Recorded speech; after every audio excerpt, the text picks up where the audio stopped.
Special features of the battles were the enemy's massive use of tanks, artillery, and air forces. But that immediately brings to mind the accounts of German soldiers after their encounters with the American divisions, which had been deployed in large numbers in France since the summer of 1918. With their fully replenished, well-rested, and excellently equipped infantry regiments, they soon finished off the German regiments, which were hopelessly inferior in every respect, both materially and in manpower, and completely worn out. When it came to the fighting spirit and combat strength of the US troops in the Second World War, especially their army units, German propaganda once again had the bad habit of underestimating the enemy. In particular, the American strategy of using material instead of people was interpreted as a weakness. This assessment was further reinforced by the outcome of the first serious encounter between United States units and the German-Italian Africa troops led by General Erwin Rommel from February 19th to 22nd, 1943, in the battle at the Kasserine Pass in Tunisia.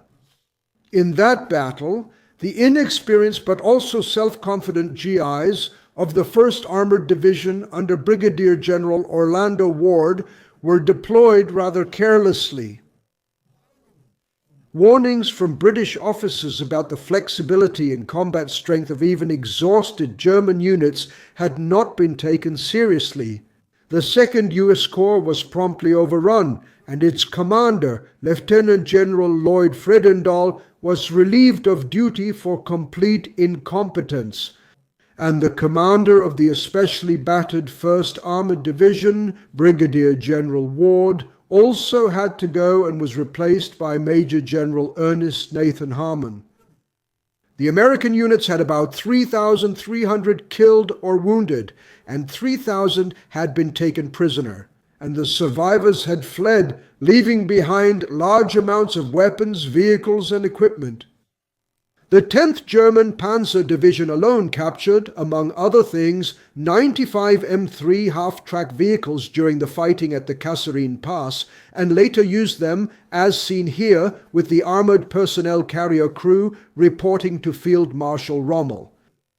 After what was called the most humiliating defeat of U.S. troops in the entire Second World War, Field Marshal Rommel remarked, he said he had never seen such poor soldiers as during his first encounter with the United States Army. But he later also confirmed that he had never witnessed such a great qualitative improvement in units as he did during his troops' second encounter with the Americans. As a reminder, when the war broke out in Europe on September 1, 1939, the United States had an army of only 189,839 soldiers, with a total armed forces strength of 334,473 men. By 1943, however, the U.S. Army already numbered 7 million, with a total armed forces strength of 9.2 million. And in the last year of the war, it had grown to 8,267,958, the Navy to 3,380,817, and the Air Force to 474,680. In addition to failed operations like at the Kasserine Pass, the U.S. Armed Forces were involved in other costly battles, such as during the amphibious landing operation at Anzio in Italy from January to May 1944, the battle for Metz from September to December 1944, the extremely costly forest battles in the Hürtgen forest that took place at the same time, and during the defense against the German Ardennes offensive from December 1944 to January 1945. In some cases, combat actions in these battles ended in fiascos even against exhausted or second-rate German units, which the soldiers involved attributed, among other things, to their sometimes incompetent leadership. It is important to mention this because The results of the operations just mentioned do not say anything about the quality of the units involved, especially since there were also incompetent field marshals in the Wehrmacht, such as Ernst Busch, under whose command Army Group Center was literally crushed by the Red Army in Operation Bagration in 1944, for which there are these two videos. To illustrate the scale of the destruction of this army group, which was even greater than the catastrophe at Stalingrad, here are a few numbers. Out of 38 German divisions deployed, 28 were destroyed, and a total of 3 armies were wiped out with losses of around 350,000 men.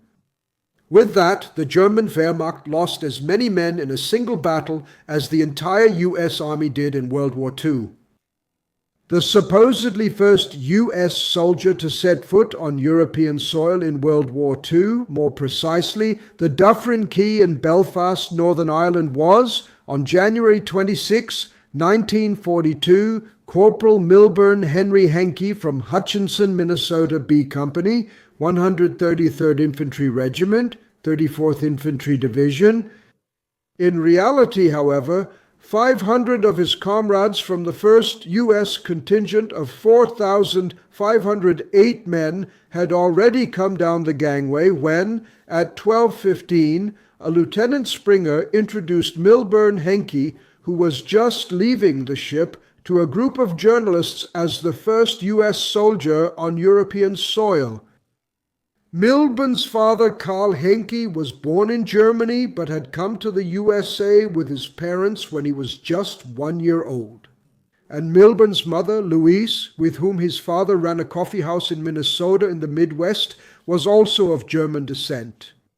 It is possible that the handsome corporal with the fine German name Henke was chosen for propaganda reasons, to make it easier for the many Americans of German descent in the U.S. armed forces to fight against the homeland of their ancestors. Henke then took part in the British-American invasion of French North Africa in November under the codename Operation Torch, but was later so badly injured in an accident while preparing for the invasion of Italy that he became unfit for frontline duty and was flown back to the USA. There he married his girlfriend Iola Christensen, raised 3 children with her, and continued running the family cafe. He passed away in 1998 at the age of 79. While the first US contingent in Ireland was welcomed with applause, those who followed did not fare so well. First, during the invasion of Sicily, starting on July 10, 1943, for which this video exists. Then in September 1943, during the landing on the Italian mainland, mainly in the Salerno area, and finally on June 6, 1944, on D-Day, strong US forces landed in the French Normandy, together with British and Canadian units, also to establish a second front to relieve the Red Army. Then, almost from the very first day, they had driven the German armies before them, until after 3 months, on Monday, September 11th, an advance unit of the 7th U.S. Corps crossed the German Reich border near Aachen. The fact that U.S. troops were even on the European battlefield was indirectly thanks to Germany's strange ally, the Empire of Japan, and directly to the 2 megalomaniac leaders of the Axis powers, Germany and Italy. I'll start with Japan. On Monday, December 8, 1941, with the invasions of British Malaya and Thailand, which were successfully completed by February 15, 1942, Japan began the Pacific War. These 2 Japanese invasions took place just hours before the attack by strong Japanese air forces on Pearl Harbor, as mentioned on December 8th. That then took place early in the morning with attacks on the island of Oahu, but because of the international dateline, this Hawaiian island was still on Sunday, December 7th. During the surprise attack, a number of the battleships anchored in the Bay of Honolulu at Pearl Harbor, the naval base used by the U.S. Navy since 1887, were either sunk or heavily damaged. This base had been home to the U.S. Pacific Fleet since 1907. In the process, 2,404 U.S. soldiers were killed. As a result, the United States declared war on the Empire of Japan, as mentioned, Japan, but not on Germany or its ally Italy. The leaders of these two countries took care of that 4 days after the Japanese attack on Pearl Harbor, with a joint declaration of war on the United States on December 11, 1941. The German reasons for this are judged quite differently in some cases. It is true that since September 1940, with the Destroyers for Bases Agreement and the Lend-Lease Act of February 1941, the U.S. had massively supported Germany's main wartime opponent at that time, Great Britain. But it is also true that this declaration of war now allowed U.S. President Franklin D. Roosevelt to tell the American public, who were not particularly ready to participate in a European war, that in addition to the aggressor Japan, Nazi Germany had now also entered the war against their country. However, even the economically and populous United States needed a few years before its army was capable of conducting strategic operations against Germany. But by the time they began the invasions in Italy in 1943, the war had long been lost for Germany. The flower of the German army had fallen or been mutilated on one of the many theaters of war. And the war had long since reached the German cities as well, with the almost daily Allied bombing raids.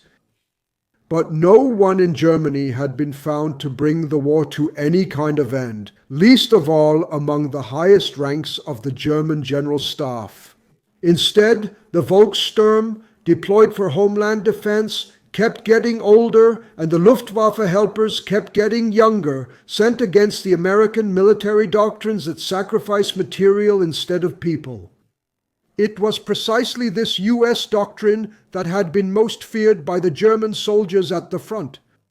And even though the battles mentioned earlier had inflicted heavy losses on the U.S. forces, nowhere had it been possible to keep them from their strategic objectives. The expulsion of the German army from the occupied Western European countries and the unification in Germany with the Soviet army coming from the east, as happened on April 25, 1945 at the Elbe. I have already mentioned September 11, 1944, when the first units of the 7th U.S. Corps crossed the border of the Reich. From then on, the German divisions in their own country were only retreating. Hundreds of thousands surrendered to overwhelming material superiority, but also to avoid possible captivity in Siberia, only to then end up barely surviving on the Rhine meadows. In January 1945, when the soldiers in the West knew that the end was near, this 4-page training instruction, number 35 West, was published for them. However, these guiding principles were already known to every infantryman after basic training, but now they were to be conveyed in this way to the ever younger and less trained soldiers. So under point 1, main line of resistance guidance, you read, "The American tank finds confusing covered terrain, forests, and small groups of bushes unpleasant. Its main fear is the Panzerfaust and Panzerschreck. It avoids any terrain from which this danger threatens it. First, a brief description of the Panzerschreck on the right and the Panzerfaust on the left. The latter was a single-use, one-man weapon produced in large numbers from 1943 onwards, with different calibers and ranges between 30 and 200 meters. Panzerschreck, or Ofenrohr, was the propaganda name for the Raketenpanzerbüchse 54, a German adaptation and independent development of the American bazooka in 8.8 caliber, which was a two-man weapon and could also be reloaded. However, when the training manual listed Panzerfausts and Panzerschrecks as the main fear of American tank crews, it merely glossed over the fact that at this point in the war, especially in the West, there was a shortage of both tanks and anti-tank guns on the German side everywhere. Because those are the main enemies of any tank, not Panzerfausts. And anyone who was previously trained in the Bundeswehr on the light Panzerfaust 44mm, the 84mm, Carl Gustav, or today on the Panzerfaust 3, or in the National People's Army on the rocket-propelled grenade, 7 or PPG-18, and anyone who has ever fired a live round knows how difficult it is, for example, to hit a target moving sideways. That was incomparably more difficult during World War I, given the relative primitiveness of these weapons, combined with the extreme stress situation of the infantryman during a tank attack. And the training manual goes on to say, in difficult terrain, the tank positions itself at a safe distance from these close combat weapons and keeps firing all its guns until it believes it has destroyed everything. Then it moves forward slowly with the infantry. With that, however, the training manual had also precisely described the doctrine of the U.S. Army, which was based on the experiences of the United States in World War I and the industrial potential of the United States economy. Instead of sacrificing people, equipment is used. This doctrine also had domestic political reasons, because the American casualties of the essentially unpopular First World War were still remembered by many. However, if you compare this number with the political successes of the United States in its rise to a great power, and also in relation to the 2 million German casualties, the number of United States soldiers who remained in France was low.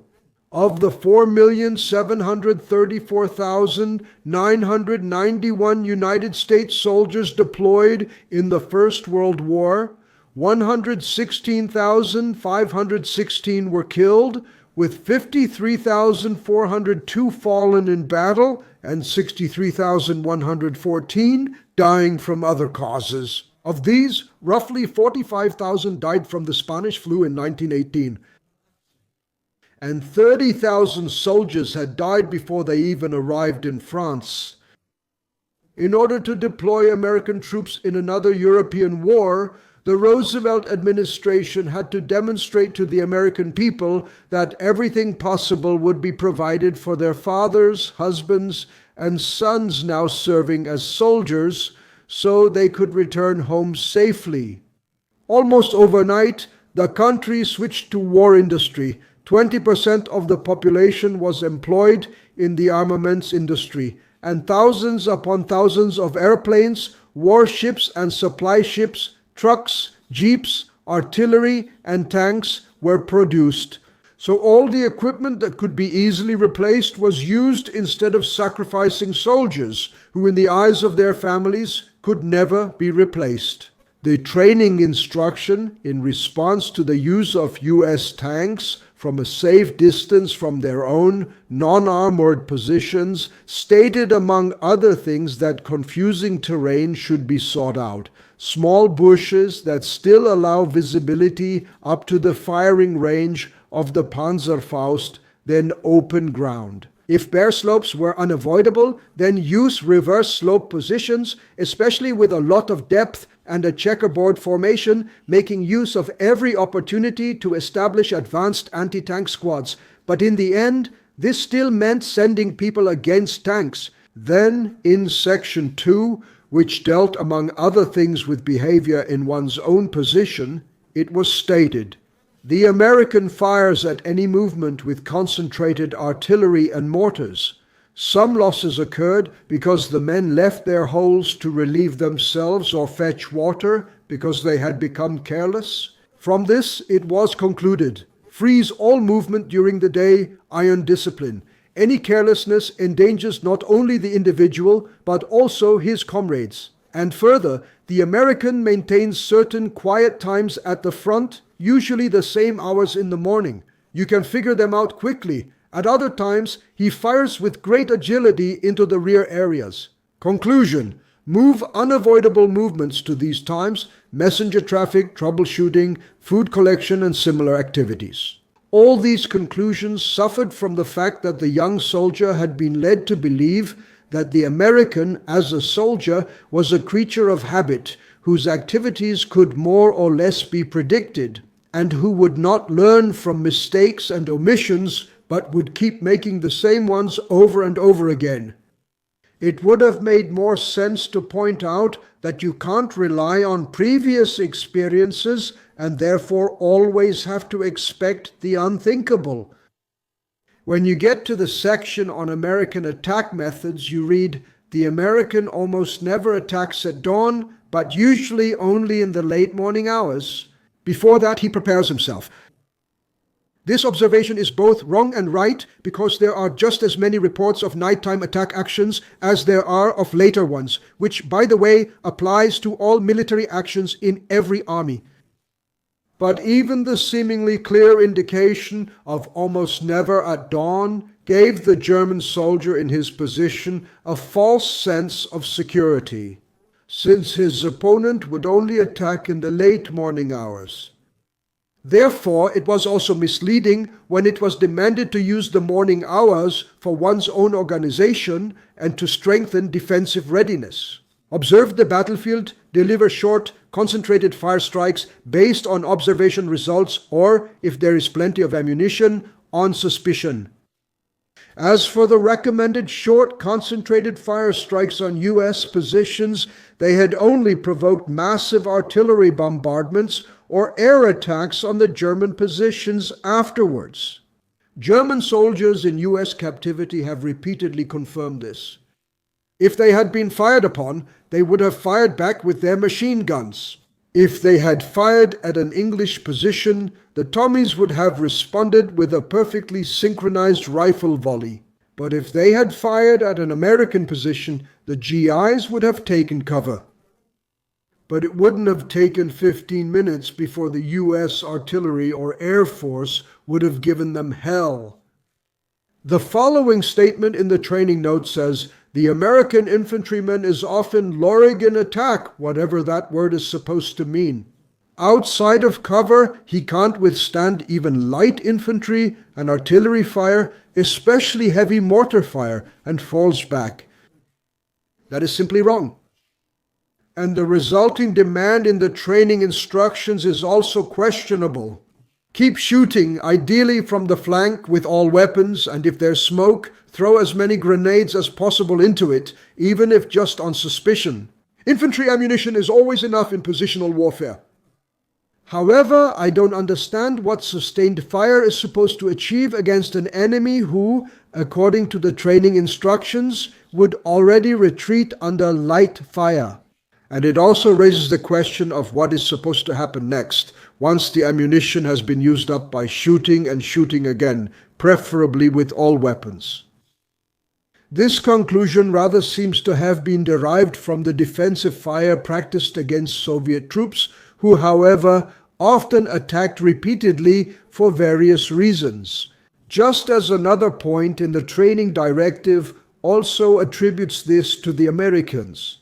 American attacks, after being repelled 6 to 8 times, are usually carried out stubbornly again and again against the same spot from the same staging area in the same approach formation. However, from this it can only be inferred that the author was referring only to a company sector because he concluded, "For these hotspots, a concentrated, automatically triggered defensive fire from all weapons can be prepared down to the smallest detail and in such a way that it can be activated at the push of a button." This brings us back to the ammunition question. Finally, Section 5 deals with our own operations and begins with the characterization of the enemy. In defense, the American is tougher than in attack. However, when pressed hard, he also retreats here. He avoids close combat, from which this conclusion had been drawn. When writing this, the author probably had the Battle of the Teutoburg Forest in 9 AD in mind. Teutonic fury in attack, shooting while moving, even from a greater distance. A Panzerfaust fired into the often observed clusters has a devastating effect. That sounds really great now, and surely impressed one or two enemy infantry companies. But that didn't change the overall situation.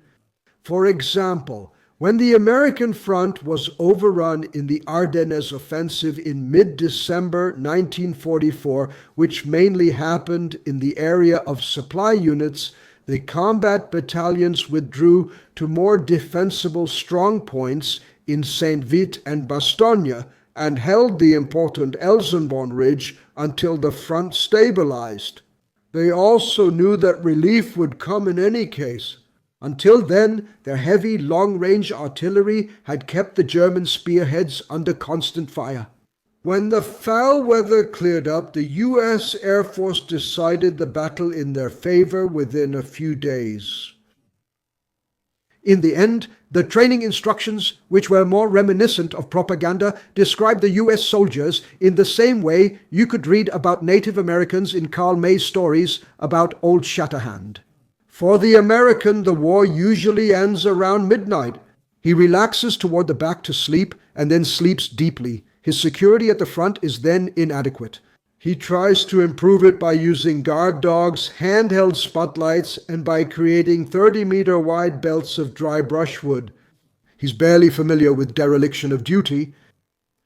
It is not known where the author got this information from. However, it is known that the U.S. infantryman, after only a short time at the front, was no different from a German.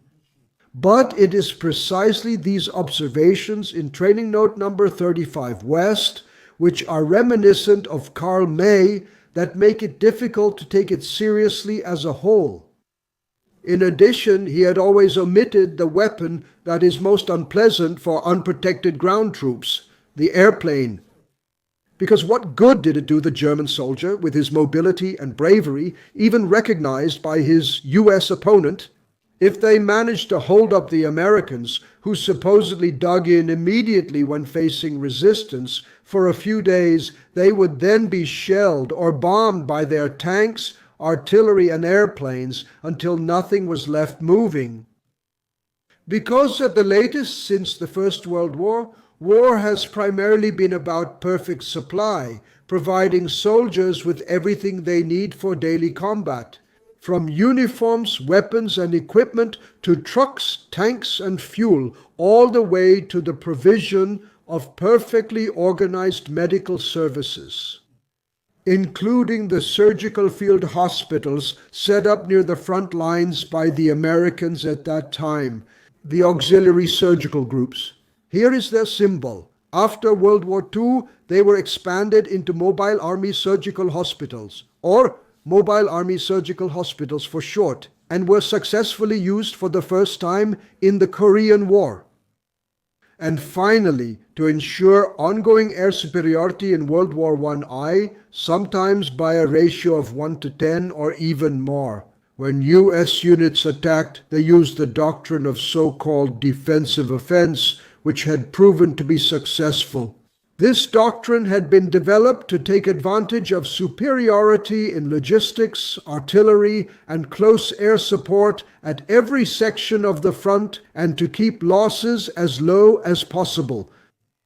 In 1945, the U.S. Army in Europe suffered around 141,000 killed in action. For comparison, while in Germany, by the end of the war, 9.2% of the population was dead in the United States, with a total of 470,000 killed in all theaters of war and in all branches of the armed forces, it was only 0.3% of the population. The doctrine used by the U.S. Army was based on their three-part troop organization. 3 squads made up a platoon, 3 platoons made up an infantry company, 3 infantry companies made up an infantry battalion, 3 infantry battalions made up an infantry regiment, and a division consisted of 3 infantry regiments. When a division encountered the enemy, one of its 3 regiments would attack to pin them down so that they could be destroyed by artillery and air force. Often during the bombardment, the other regiments would try to encircle the enemy from the flanks, and if this tactic was used, it would be repeated until it succeeded. This tactic brought only advantages to the US troops, because during attacks on German units, they often defended themselves until, for example, they ran out of ammunition. But especially the defensive attack used by the Americans, with few soldiers but a lot of equipment, hardly allowed the Wehrmacht to inflict heavy losses on them. In addition, on the Western Front, there was the demoralizing effect of the American artillery and air force, which at some point could only be countered with nothing but bare skin. Because what was the use if a German tank was 10 times better than an American one, when for every German tank there were 10 American tanks available? You can describe the US military doctrine, as it was basically prescribed to the generals, in just a few sentences. Don't fight a battle just to prove how good your soldiers are, because by doing so you risk getting them killed. Instead, let's win by using the overwhelming force of all our technological and material resources. If you keep these principles in mind, you can see why, generally speaking, American generals or soldiers on the European battlefield were not known for, let's say, outstanding acts of heroism, because the military doctrine described had kept them from undertaking overly risky operations. However, there was an exception, the extravagant General George S. Patton, but that's another story.